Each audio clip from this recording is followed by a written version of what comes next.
एहसास की देर। रामपुर नाम का एक शांत और खूबसूरत गांव था, जहां की आबादी कम थी, लेकिन लोग एक दूसरे से दिल से जुड़े हुए थे। इसी गांव में वीरेंद्र और उसकी पत्नी सविता अपने 2 बच्चों के साथ रहते थे।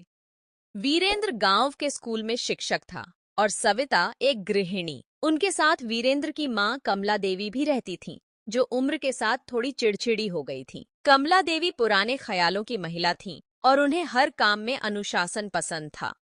सविता अपने सरल स्वभाव के कारण हमेशा सबका ख्याल रखती, लेकिन कमला देवी उसकी हर छोटी बड़ी गलती को बड़ा बना देती।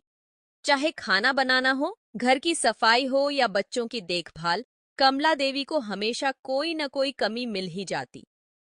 ये तुमसे सही नहीं हुआ, तुम्हें यह काम नहीं आता, ये जैसे ताने सविता को रोज सुनने पड़ते। सविता ने कभी शिकायत नहीं की, लेकिन अंदर से वह इन बातों से टूटने लगी थी। वह अक्सर रात को अकेले बैठकर रोती थी। उसे समझ नहीं आता था कि वह आखिर क्या गलत कर रही है। वीरेंद्र अपने काम में इतना व्यस्त रहता था कि उसे कभी सविता की तकलीफों का अंदाजा नहीं होता। वह मानता था कि उसकी माँ जो कह रही है, सही ही कह रही होगी। सविता को लगता था कि अगर वह वीरेंद्र से शिकायत करेगी, तो शायद वह उसे गलत समझेगा।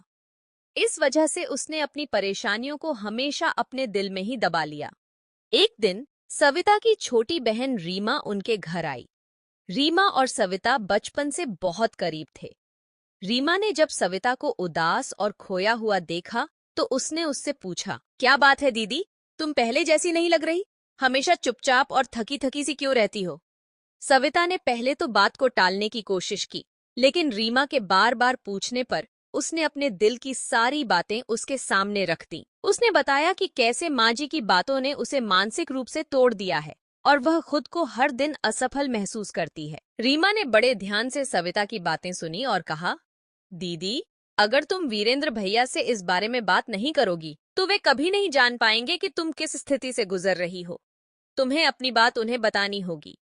सविता को यह सलाह सुनकर थोड़ा डर लगा। उसे लगा कि कहीं वीरेंद्र गलत न समझे या माँ जी को कुछ बुरा न लगे।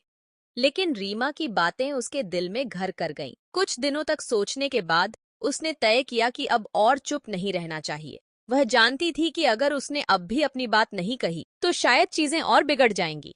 एक रात जब वीरेंद्र अपने काम से लौटकर खाना खा रहा था, सविता ने हिम्मत जुटाई और उससे कहा, वीरेंद्र, मुझे तुमसे कुछ जरूरी बात करनी है। वीरेंद्र ने उसका गंभीर चेहरा देखा और थोड़ा हैरान हुआ। उसने धीरे से कहा, क्या बात है सविता, तुम इतनी परेशान क्यों लग रही हो? सविता ने अपनी सारी भावनाएं वीरेंद्र के सामने रख दी। उसने बताया कि कैसे माँ जी की बातों ने उसे अंदर से तोड़ दिया है और वह अब इस मानसिक तनाव को सहन नहीं कर पा रही है।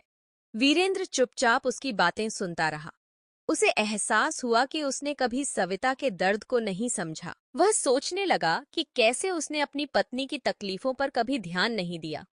अगले दिन वीरेंद्र ने अपनी माँ से गंभीरता से बात करने का फैसला किया। उसने सोचा कि माँ को सविता की स्थिति के बारे में बताना बहुत जरूरी है। शाम को जब सब खाना खा रहे थे, वीरेंद्र ने माँ से कहा, माँ, मुझे आपसे एक बात करनी है। सविता दिन रात घर के कामों में लगी रहती है, बच्चों की देखभाल करती है, और फिर भी आप उससे नाखुश क्यों रहती हैं? कमला देवी को यह सुनकर आश्चर्य हुआ। उन्होंने पहले तो सोचा कि वीरेंद्र शायद मजाक कर रहा है, लेकिन जब उन्होंने उसके चेहरे की गंभीरता देखी, तो उन्हें समझ में आया कि यह बात मजाक की नहीं है। वीरेंद्र ने अपनी बात जारी रखी, माँ, सविता इस घर की बहू है और उसने हमेशा आपकी सेवा की है, लेकिन आप उसे हर काम में गलती निकालकर क्यों नीचा दिखाती हैं? कमला देवी ने थोड़ी देर चुपचाप बैठकर सोचा।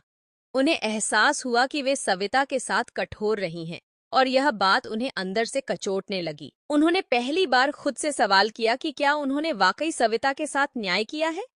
अगले कुछ दिनों तक कमला देवी गहरे विचारों में डूबी रहीं।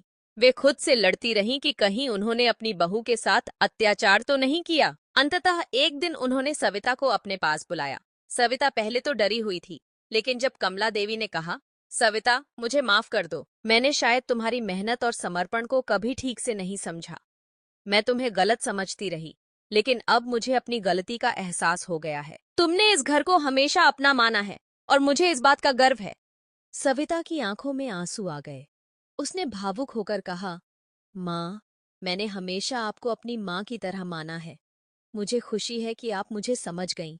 कमला देवी के इस माफी ने घर का माहौल पूरी तरह बदल दिया। अब सविता और कमला देवी के बीच का रिश्ता पहले से कहीं ज्यादा मजबूत हो गया। दोनों एक दूसरे की मदद करने लगी और एक दूसरे के साथ वक्त बिताने लगी। अब वे एक परिवार के रूप में नहीं, बल्कि दो दोस्तों की तरह रहने लगी। वीरेंद्र इस बदलाव को देखकर बहुत खुश था। वह समझ गया था कि रिश्तों में संवाद और समझदारी कितनी महत्वपूर्ण होती है।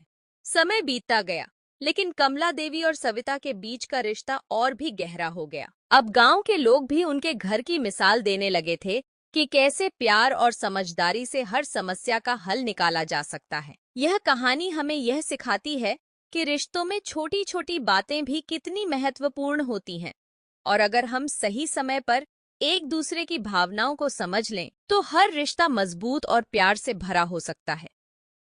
धन्यवाद।